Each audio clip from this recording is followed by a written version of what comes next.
పీఠాపురం పట్టణం గోర్సా రోడ్డు మోహన్ నగర్లో గల శ్రీ లక్ష్మీ గణపతి సీతారామాంజనేయ స్వామి ఆలయంలో హనుమాన్ జయంతి వేడుక ఎన్నడూ లేని విధంగా ఘనంగా జరిపారు. ఉదయం స్వామివారికి వైఖానస ఆగమ శాస్త్ర ప్రకారం పంచామృత అభిషేకం, విశేష నాగవల్లి పత్ర సహిత సింధూరార్చన చేశారు.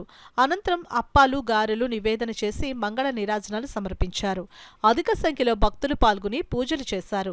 భక్తులకు కమిటీ సభ్యులు ప్రసాదం అందించారు. ఈ కార్యక్రమంలో పెద్దింటి విజయ జనార్దనాచార్యులు పూజలు జరిపించగా ఆలయ కమిటీ సభ్యులు ఏకా సత్యనారాయణ, పైల రమేష్ నాయుడు, ఆలయ కమిటీ సభ్యులు పాల్గొన్నారు. సింధూరార్చన కార్యక్రమం నిర్వహించుకోవడం జరిగింది.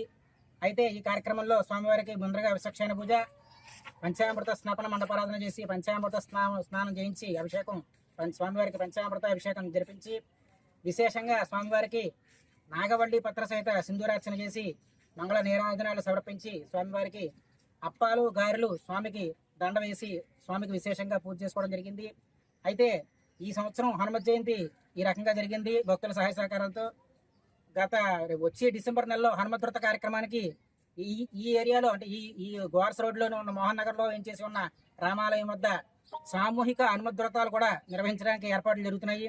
అయితే భక్తులందరూ కూడా పిఠాపురం పట్టణం అలాగే పరిసర గ్రామ ప్రజలందరూ కూడా మన పిఠాపురం పట్టణం మోహన్ నగర్ అంటే గోర్స్ రోడ్డు దాటిన తర్వాత మోహన్ నగర్లో నూతనంగా నిర్మించినటువంటి ఈ రామాలయాన్ని అందరూ కూడా సందర్శించి ఆలయ అభివృద్ధికి సహకరించి స్వామివారిని దర్శించి ఆలయ అభివృద్ధికి అన్ని విధాల ప్రోత్సాహకాలు అందించి స్వామివారి అనుగ్రహానికి పాత్రలు కావాల్సిందిగా కోరుతున్నాం.